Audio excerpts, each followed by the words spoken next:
Welcome back, ladies and gentlemen, and what do we even say apart from I didn't turn my lights on when we came to this section? Goldblog, that's how boggled my mind is. This was a ridiculous second game of the series. I don't think we could ask much more than that, really, in terms of entertainment value, but somehow, despite everything that I thought was going to happen in that game, XL managed to continue their unbeaten run and go 2-0. I don't even know what to ask you. What do I ask you, Goldberg? What are you even going to tell me that I can explain that game to me? You know, I do have my notes, and they start off quite nicely. You know, we got some Drakes, some objectives, some TP timers, everything like that. And all of a sudden, I don't even know what I'm writing anymore. I'm a madman in my notebook because I don't even know what's going on in that late game. That is going back and forth with greedy for inhibitors, deadly getting caught left, right, and center.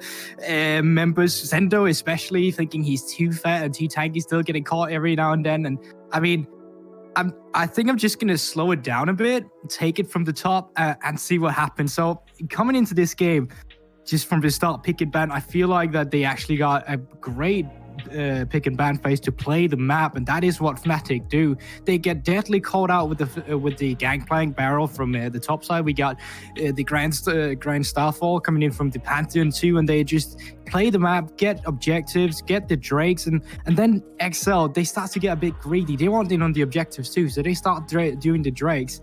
And at this point in time, Sendo's gotten ahead in topside. They got a kill on towards Pride. Thing is, though, he hesitates to go back, holds on to his TP, and TPs after the Dragon has been stolen, thus allowing Fnatic to have the better fight, with Pride still staying in the topside, just chilling with the platings, while his members are dying downside at the Drake.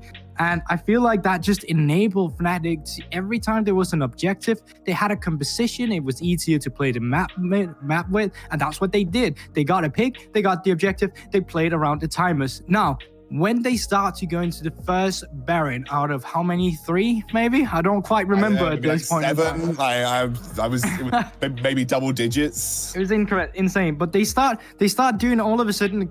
It looks like a desperation Baron, which is it's really not, because they're ahead. So I don't really know what's going on there. So first I'm thinking, okay, they're trying to stall. They're trying to get TP timer out of. They're trying to get the TP out of Sendo, make him TP in, and then you back off the Baron. But they don't. They just keep going, and Special is just coming down from the top side, and it's just the easiest double kill of his life. After that, Call of the Forge God has come in, and that's just where it starts getting back in XL's favor. They start picking up dragons. Suddenly, this Cassiopeia is getting kills. Suddenly, this Draven is getting kills out of nowhere when he was just even with that and not deadly with X-Matty. And then all of a sudden we get to the Chaos, and that's just where it could have gone either way. In the end, it's XL who's more creative. You got Special with the Cassiopeia really coming in clutch as an MVP, just shredding down the Baron before they even know it's going down, shredding down the Elder with the last Elder Drake before they know it's going down. And it's just their creativity with how they play the map. Even though it might not be the smartest way to do it, it works for them, and that's how XL takes the second game. Well, I feel like that kind of sums it up in my head. I don't really know how to process that game as a whole. I think realistically, Fnatic should have won about 7 times before XL finally got back in. I tweeted out Sendo because he was just a monster in those backgrounds, especially on the fight where he actually locked up Magi Felix and forced him to Zhonya's outside that Elder Dragon pit. That was like when I'm thinking, wow, Sendo, you're just smurfing it, you're unkillable. I suppose he was playing late game on at the end of the day. Now, let's get into the third draft. Can you believe it? Only the third draft. We're on the third game of the day here for XL versus Fnatic. XL could have a completely unbeaten season if they get this game off Fnatic and go 3-0 in the finals. Fnatic have to have the most insane mental reset in order to come back, I think, from a loss like that. And to me, it's not only that. Like, it's the mental reset, but it's also just, what do we draft now? What worked from us? Are we going to get the Callista again? We're still on the blue side. But I think they should just go with what's easy, not try to go with something too complicated like they did in game 1, but something that the mentality can rely on, that's not too hard, not too mind-boggling. And there we see it, the Callista ban. No surprise here. Yeah, that definitely threw a spanner in the works for XL in the previous game.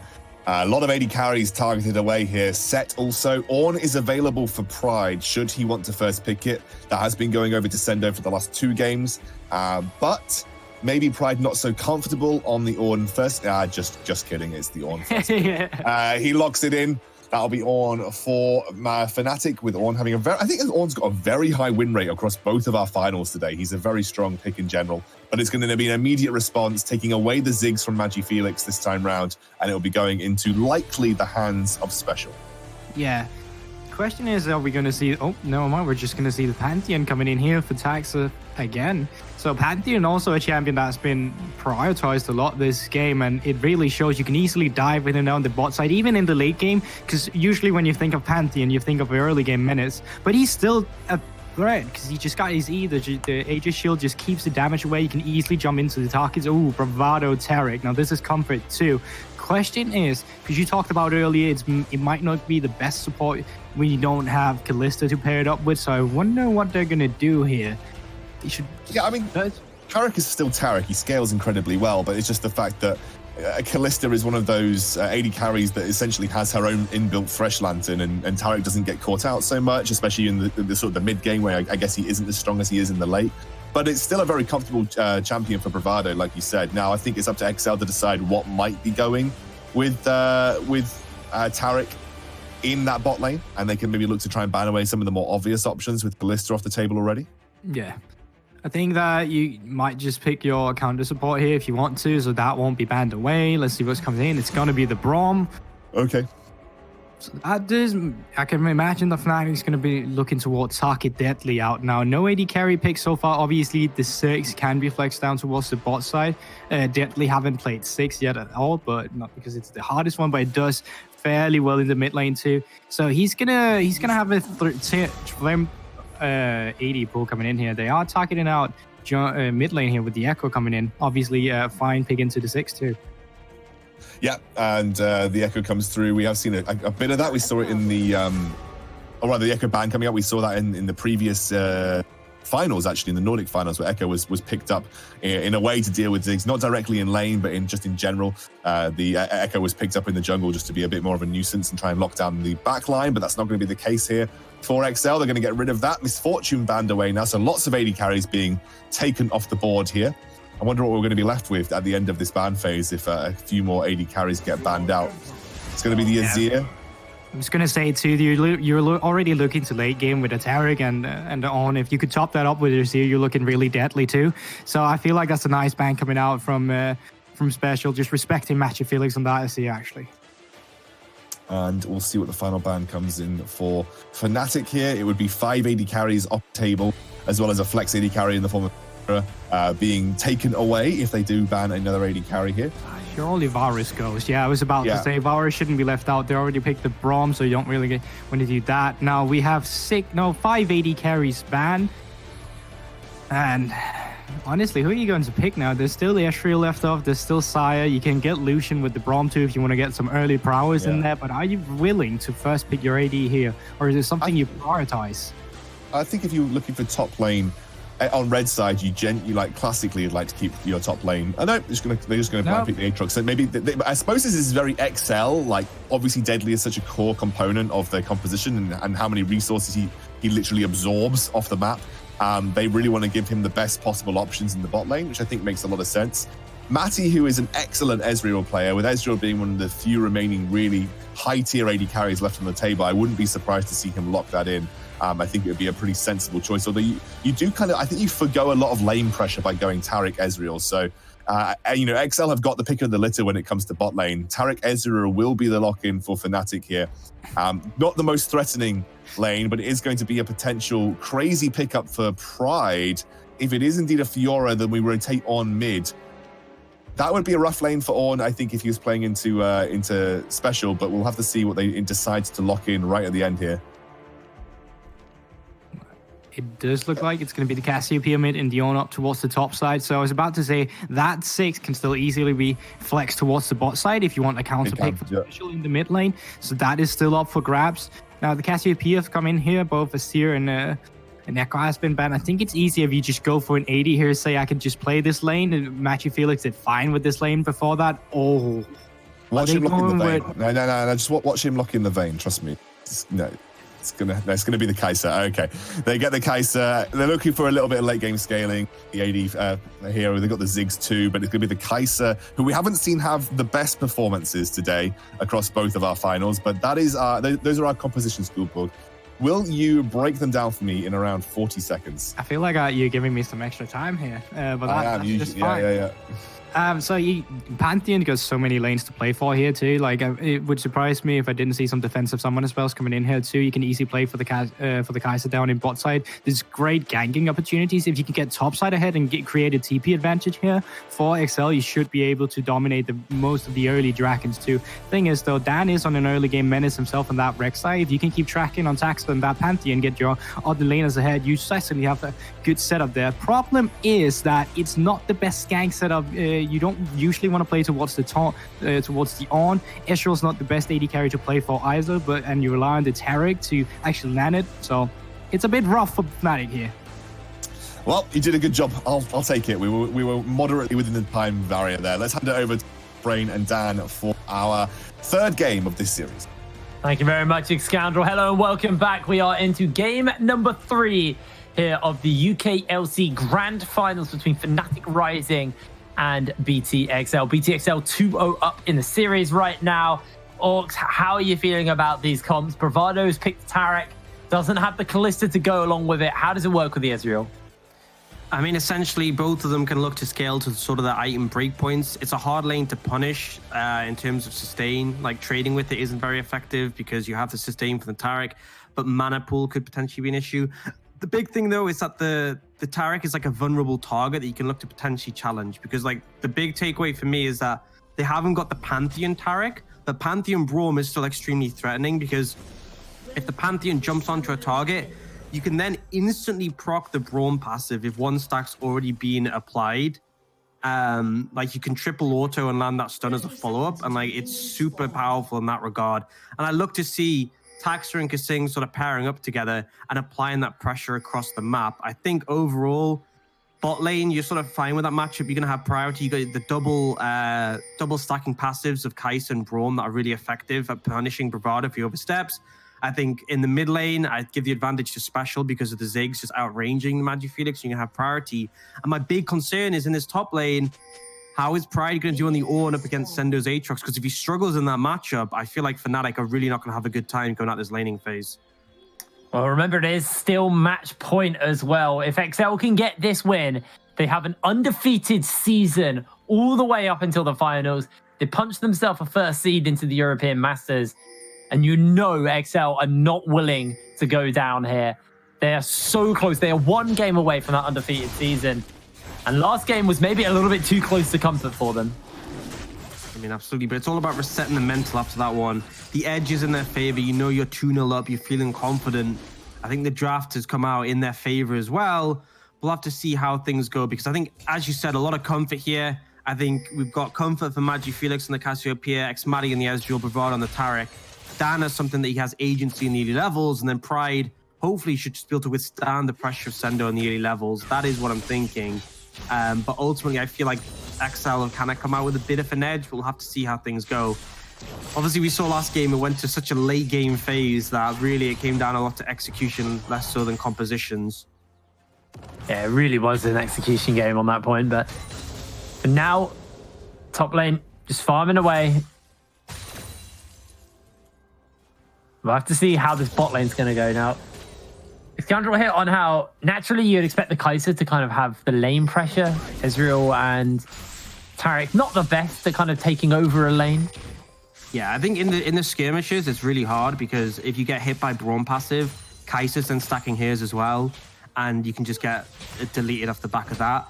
Bravado really can't do much other than just like land a stun to try and mitigate and defend. It's very much a passive scaling lane for Fnatic so far. We do see Dan coming in top lane though for Sendo.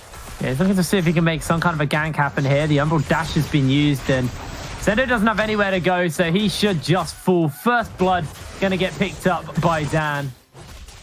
Fnatic find that on the top side. We actually haven't seen many ganks in that situation where the wave is pushed up, because normally Taxa covers, but Taxa's going for a play bot lane. This is a very easy dive to execute with the composition. We'll see if they can pull off. Yep. They got the teleport coming in. They've got the damage to work with, but the teleport is going to get channeled off in time. And meanwhile, Sendo, he's the one on the receiving end of yet another gank. The flash comes out, and Taxa, he is low. Magic Felix getting those passives stacked up, and now Deadly looking for Rex. Maddie has to try and get this damage off, but I don't know if he can as they just flash forward. Bravado finds a double kill, gets himself the dazzle off, and next Maddie finds another one. A turnaround for Fnatic in the bot lane. The dive is botched. And the critical thing was the TP from Magi Felix. As soon as they saw that, they felt like they didn't want to commit to it. It was critical in finding that success. And the end result is Maddie and Bravado are able to turn it around. In those skirmishes, a turret can do so much work because you're constantly rotating your heal and then your passive, getting the auto attacks and resetting your cooldowns. And the end result is a ton of kills given over the bot lane of Fnatic. Now, Magi Felix lost out quite a bit there because he obviously didn't get any kills and he missed out the waves. But the trade-off is that they've got a massively successful play bot lane. And one thing to note is actually all that gold went onto Bravado. So it's just a 200 gold between these AD carries. And Dan is just hyper-camping Sendo top lane.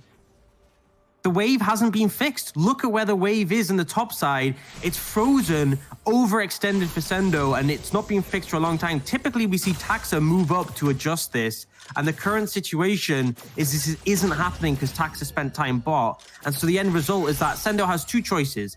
He either sits under his own tower and misses all the farm, or he oversteps and he gets ganked by Dan. They are not good options to go for. And I think this is a big difference where we haven't typically seen Dan play around topside heavily. We are finally seeing that scenario, and his bot, Maddie and Bravado, are pretty fine being self-sufficient with a bit of assistance from Magi Felix. You see Dan now hovering towards the bot side. Oh, they're using their teleport. They're looking to come in because King does have that standard side, so he can put the distance out. The Dazzle's not going to connect, and TP used by Pride, and honestly, not a lot gained there for Fnatic.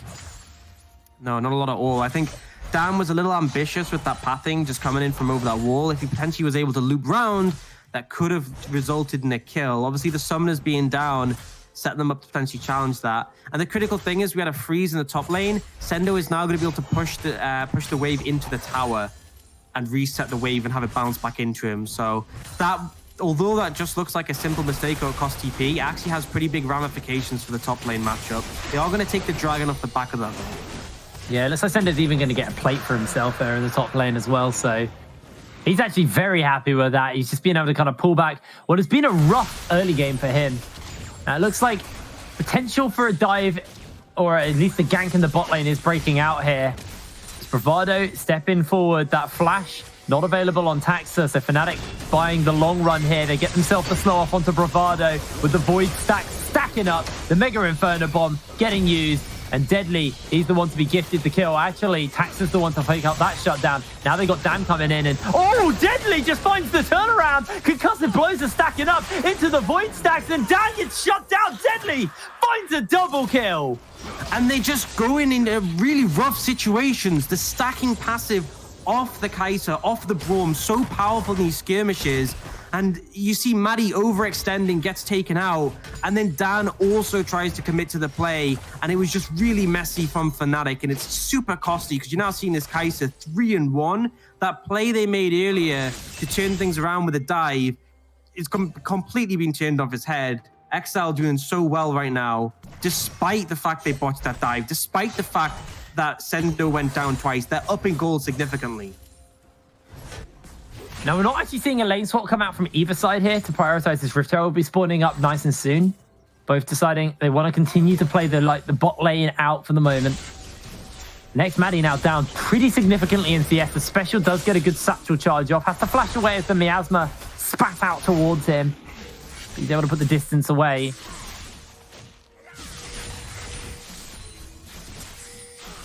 Kasing doing his best just to clear out this vision and get control, but it looks like with this Rift Herald spawning up, this is where the action looks to break out here. Dan is still very scary. He's 2-1 here on the Rek'Sai. Special can't really contribute much to this because he has no mana, so he will back away in this scenario. And Kasing has to return to lane to cover, so Fnatic actually have a bit of an advantage on the top side, but they're not really going to press it. They're not looking for the Herald right now. Obviously, a little bit concerned about the Grand Starfall coming in to turn things around. And Special's ultimate is up soon as well. But ultimately, a lot of aggression in this early game, but XL favored so far. Despite the fact I really like the proactivity of Dan around the top lane, and the turnaround and the dive was great, but just overzealous in that fight. And I think this is a thing you'll be cautious about against this Kai'Sa Braum, is that you step up too far, suddenly you have concussive blows stacking, you have the plasma stacking, and then you could very easily find yourself just getting blown up by a huge amount of damage. Makes it very hard to sort of fight skirmishes around the bot lane. Yeah, and Deadly with the double pickaxe base as well. Didn't want to go for his tier early, wants to get as much raw AD as possible for himself. They're just zoning Fnatic off this wave. Look at the CS lead they've picked up there. Sendo, although he got camped, he's up in CS. It's only 2 CS, but it's still, he's equal in that lane at this point. Special has a massive lead over Manja Felix, as Manja Felix roamed and TP'd into the bot lane to stop that dive from happening. And he actually died during that dive as well. And now Taxa, we're going to see if he can set up here in this bot side. Going to get harder as this time they're going to use the teleports. They're going to be the proactive ones, jumping into the backline. Kasing actually trying to buy some space. They get that Mega Inferno bomb out, and in comes the damage onto Taxa. He will fall as Kasing flashes away. Dan has the Void Rush available. Manja Felix looking to chase as the True Shot Barrage doesn't quite find its mark here. They use the Infernal Chains and Sendo flashes away, but he gets knocked up and chased down. Void Seeker lands onto Dan, but he doesn't have anywhere to go. The Poison Tick will kill him. And Fnatic find another kill. Another botched dive bot lane. Again, TP from Magi Felix is clutch in this situation, but ultimately, for how much they turn that around, I was thinking that Fnatic would be able to get a little bit more. It still goes in their favor. They get those 2 kills. Nice turnaround. I think critically, Bravado hit level 6 at a point during that play. Actually, they're using the Grand Starfall onto Manja Felix, pops him back with a satchel, and Special finds the kill. Great turnaround there for Taxa. That means now they can go get themselves the Rift Tail. The Dragon's not up for another 40 seconds as well, so Deadly can just shove this wave in, pick himself up a plate, and he'll actually be pretty close towards his Manamune already. He would be, and the lead he has over the Ezreal, I think especially as Ezreal and Kai'Sa have typically similar build paths. Often I talk about how an Ezreal has a cheaper item spike with the Manamune not being too expensive compared to, say, an AD carry who starts with Essence Reaver or Infinity Edge. But Kai'Sa matches that. So if you're heading gold, you're very much going to see that in terms of a power curve.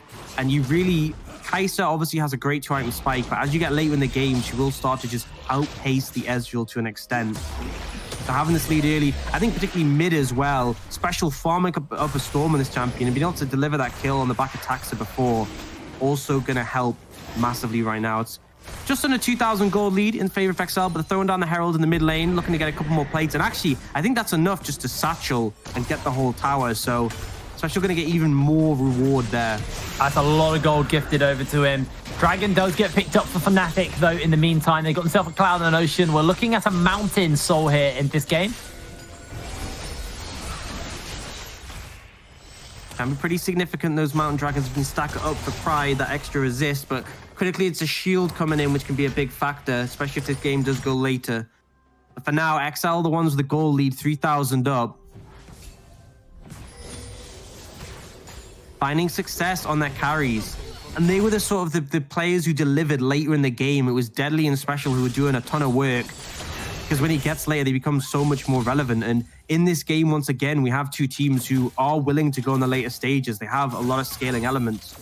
Could well see a similar scenario now. Taxa's down in the bot lane. Once more, hovering around. But he's just going to reset and not going to look for a dive. I think maybe learning his lesson after the first 2. Oh, Pride's getting a bit of bullied here by Sendo in the top lane. Spreading out versus him nice and effectively. All of the Forge God's going to get used, and that means Dan is also making his way up. Sendo has popped himself the World Ender, but he is just being CC'd for days. Trying to lifesteal, trying to sustain, but Dan just snipes him out. I mean, that was essentially just a solo kill. Like, he just handed it over to Dan. That was Pride just literally solo killing Sendo. And yes, Sendo's been put massively far behind, but it's a different environment we've seen from the early games where Pride was the one who was struggling, and it was Sendo who was the one finding these advantages. Now, Pride potentially could have been in trouble there if the Grand Starfall came in, but he stays to get the plate, and this Ornn feeling pretty relevant right now. The Aatrox being put behind 0-4-0. Does have to be a little bit concerned, though, as Deadly's pretty fed, and Deadly very good at popping these tanks. Obviously seen a rise in the AP Kai'Sa as of late, since the buffs went through. Yeah, if you hit a target, you get a 70% cooldown reduction once your Void Seeker's evolved. And that with the Ziggs is super threatening because the poke is, you can just layer it down consistently. I've actually seen the rise of a 40% CDR build where you go Essence Reaver, Nashor's Tooth.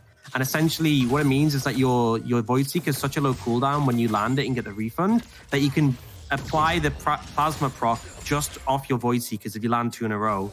But not seeing that here, seeing the more typical sustained damage build now. XL are looking to potentially collapse down here. Ult's coming in. Yeah, they are looking to close in here. Special's closed up forward. Is almost in satchel range. Going to get that short fuse auto attack off, but it's not enough to secure that. I saw the spear from Pantheon. I thought that was the animation to start the ult off. So it was just a spear. It wasn't the ult. It's calling a bit too early. Ultimately, Fnatic showing presence there mitigates the dive from coming in for XL. Yeah, Deadly actually bought a longsword purely so he could upgrade his Q quicker in this game. The goal, obviously, it's the ratio, the AP ratio is a little bit lower on the missiles now, but they are back up to 12 once you've evolved it, so pretty significant for that burst damage close up. Oh, jeez, Dan just lost a third of his health. The one Q from Special. It's Ludens, basically full health. Now the game has slowed down quite a bit. I think obviously having a 50-minute game last time, we expected to follow on for that fast pace. And there has been a lot of action with the pressure top and the dives. We haven't seen it for a fair bit. I feel like Dragon may well be the next objective on the cards. Although I see pings coming out from XL. They're looking towards that bot lane tower. This is definitely a possibility they could lean into that one. Satchel from Ziggs would just take this down. Yeah, they're going to send Special over. Deadly coming in. Get some time in. The teleport's coming in. That's the call of the Forge God. The two backliners could get caught out. The Satchel's already been used. Deadly's trying to pump that damage into Pride. Pride charges forward. The Mega Inferno bomb gets used, and Deadly props the passive, gets himself the kill. And now it's over to Sendo, he's getting chased down here by X-Matty. And Bravado flashes away with the World Ender on, trying to sustain through everything. He's dodging away on those arcane shifts, but that's going to be the ultimates thrown down to catch him out. Petrifying Gaze by Magic Felix is big, and Dan looking at the tunnel, looking to find his opening. So much damage coming out of Deadly, though. He's such a nuisance, such a threat. And we could sing back up and joining with his team. They do find the stun off onto Deadly, and Deadly gets chunked out. No true shot barrage available to X-Matty. He's already used that. And this should just be the Dragon over to Fnatic. So 16 minutes in, and they're on to Soul Point already. Dan's still fishing here. Oh, he's got the Void Rush. No, he doesn't. He doesn't. I didn't have it, yeah. But he could have, if he had it. If he had it, he would have died. Teleport's coming in. Know. Looks like I think Fnatic only just starting to base. So Fnatic are just going to have to... Well, Fnatic are going to get the Mountain Drake and XL. Just going to have to give it up. And this is pretty significant because it'll put them on Soul Point. I think XL losing out in terms of HP. Obviously, Fnatic were close to closing down more kills there. They were the ones who made the proactive play with the Ornn TP. And it did pay off. I think a critical factor was that Kasing wasn't in position to block the Ornn ult away from Special. So yes, they don't get as many kills as potentially could. They don't get a lot of gold out of it. They're still 3,000 down, but they do manage to pick up that third dragon. Now, this puts XL a little bit of a precarious position because in this next dragon fight, even if they win it, they may end up losing the smite and Fnatic picking up that mountain soul. They are ahead in gold, so they should be comfortable in taking a straight 5v5, but that is the concern, that even if you get the fight, you lose the soul. Thing is, though, you can potentially translate that into a Baron. But if you have enough control of the sort of map, you can definitely try and mitigate that. Zig's good at just providing these areas, these zones that you can't force into because of the Hexplosive minefield. Very hard to Sendo, he is being capped time and time again, and he is fed up with it. The heal comes down by Pride. They look for the knockup. Sendo dodges away. The Mega Inferno bomb has been used. They're trying to time some kind of a turnaround. The true shot, not enough. But this time, Sendo, he will survive. Meanwhile, Taxa, he's going to get his hands on to the Rift Herald for his team, and Deadly takes the turret down topside. Fnatic, even though they've got this Mountain Soul point, They don't have to fight for the next dragon if they don't feel comfortable. That's what they've afforded themselves, some space, some room to breathe. Sender just said in all chat, you guys duo. Yeah, that's what it feels like right now. Ultimately, Taxa ends up getting the Herald on the top side. They get the tower as well. So again, XL extending their gold lead in this situation. But ultimately, the situation we end up with is they aren't able to find the kill on Sendo. It's really close, but the healing coming in from the ult was pretty significant there.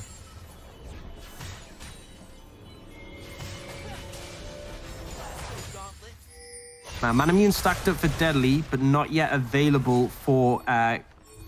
Manamune stacked up for Xmadi, but not yet available for Deadly. Obviously, it takes quite a bit longer to stack it on the Kai'Sa, and he did end up going that double pickaxe early and foregoing it for longer. So a big spike for the Ezreal, but not yet on that Triforce, whereas Deadly is actually closing on the Nash's Tooth. Already got that Stinger picked up, so some big spikes for XL. And realistically, Pride...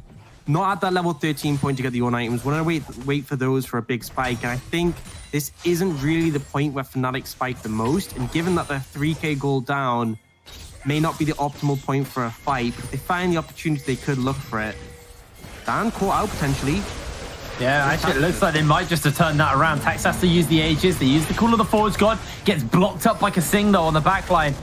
Throws himself down Winter's Bite as well. So the power of the Brawn can just easily block out Pride's engage.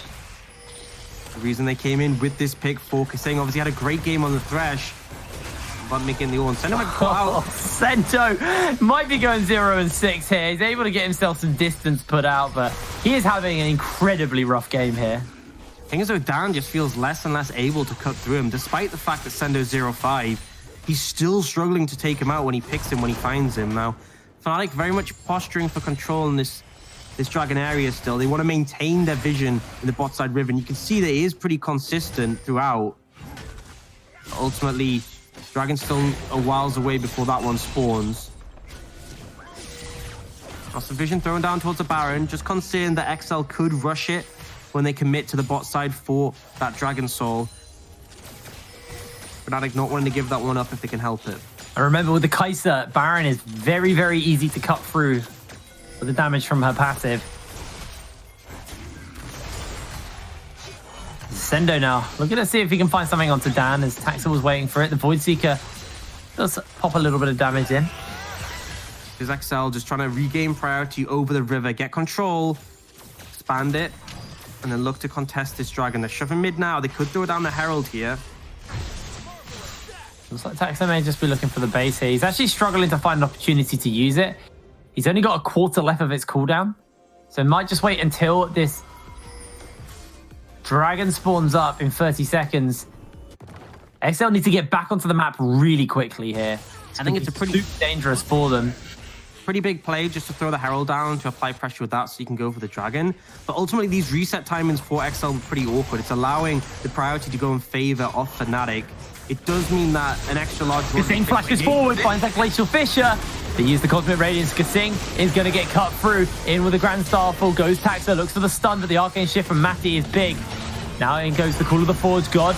Deadly jumps onto the back line, gets himself caught out, gets himself shut down! What was Deadly doing?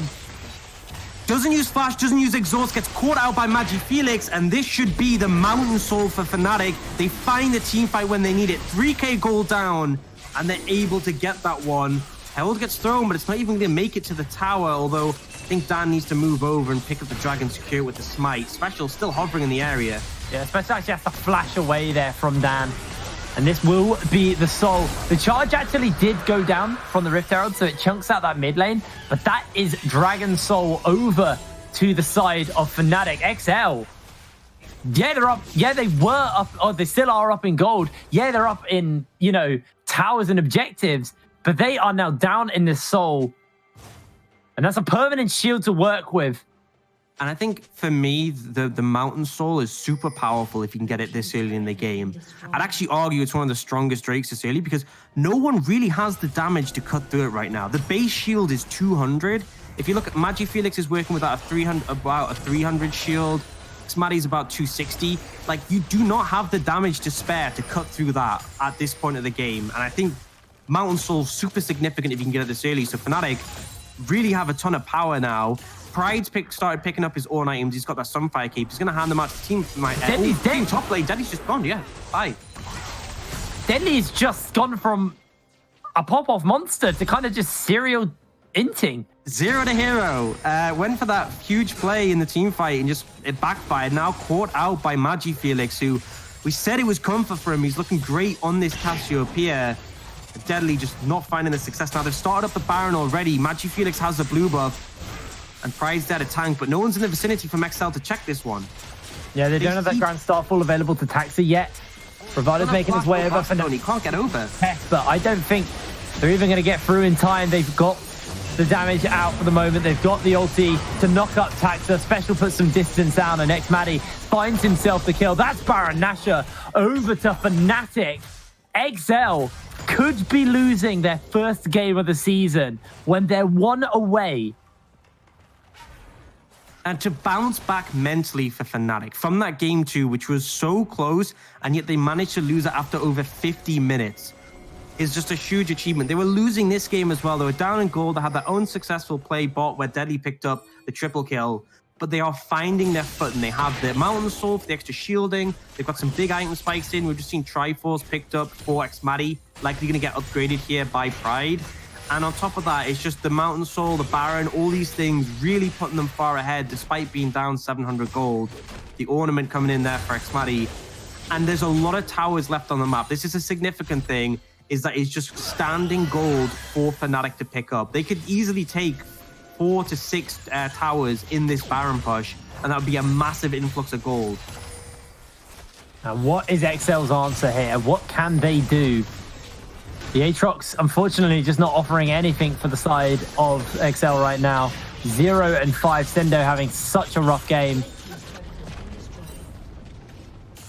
2 turrets have already crumbled to the Fnatic siege, pulling them ahead. They're slingshotting their way ahead. And Sendo, once again, is just getting caught out. Fnatic are just catching XL members who are just greedily overstepping continuously. MagiFelix looks to get caught out as they do put the stun off, as they have to use the Aegis momentarily. And ow, that did not work out how he planned for it. I think he was hoping for some follow-up there, but it wasn't to come, and XL really look like they're crumbling now. They're getting desperate. You can see this. This is not a form we've seen from XL ever this season. They're so desperate. The True Shot Barrage will get chunked out momentarily, but the only time I've seen similar to this for XL was that game against M&M, where they nearly lost if it wasn't for a backdoor from Sendo, but doesn't even feel like they have that going for them in this one. They're trying to clear the waves out. Ult's going to come in from Pride. Not going to find anyone, though, but they will take out this turret here.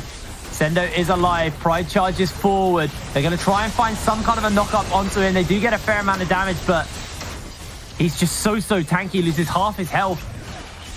And he is still fine to keep going. Fnatic continue onto this inhibitor. The Mega Inferno Bomb is going to get used to try and cut through the wave, but the inhibitor will fall down in the bot lane. A perfect one for them to get as they jump onto Bravado, but the dazzle's too much, and Xmatty flashes forward, secures himself the kill. Deadly once again, over eager, over aggressive, and he will fall. Following up with his jungle, Taxa goes down. Fnatic are still in this series. They might just look to end. Matty's going. Yeah, Xmatty is really playing for blood here.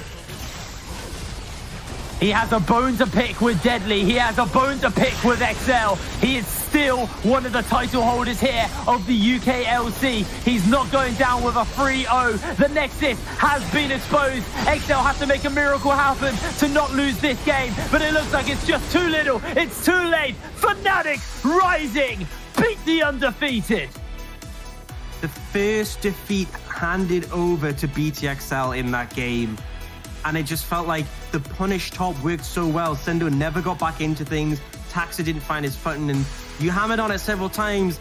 Deadly on this Kai'Sa. When he ulted in to try and make the hero play, MagiFelix shut him down. He found him again, and then at the end there, Maddie and Bravado jumping forwards for him. It just felt like they had a bone to pick with him. They knew they had to hunt Deadly down, and they delivered. Deadly has his flash and exhaust up, and I think it's been that way for the past 8 minutes at least. He really has been punished here, and XL I was thinking Fnatic, after losing that last game, would struggle to bounce back. But here is them delivering a swift victory over this, over the first seed XL, and delivering them their first win of the whole season. It was a stellar game there by Fnatic, shutting down the undefeated season here for XL and pushing it to game number 4. The question is that going to get in the head of XL? That's my question going into this. And it actually looked like just ignoring Deadly was fine. Shutting Sendo down just meant Sendo was useless in that game. And this is the thing, is something I talked about, was Pride has shown that he can be over-aggressive on weak side. When Dan gives him pressure, though, he really punished Sendo. And this is the thing that I was talking about before this, is that if you play around Pride, you can actually find him in a favorable position. Like, typically, Pride will look to play aggressive on his own. If you pair up with him, you can deliver a performance like that, where he hunts down Sendo, puts him 0-6, makes him useless. And the end result is they convincingly found that game. And Bot, as much as there were some favorable fights with BTXL, they weren't able to do that much against Maddie and Bravado. Magifelix was obviously pivotal in sort of TPing down and providing the cover. But the end result is a really strong performance from Fnatic. Yeah, really, really solid stuff by Fnatic. And that means we are going to game 4 here at the UK LC. So we're going to cut to a quick break. And when we're back with game number 4. So don't go anywhere. We'll see you in a second.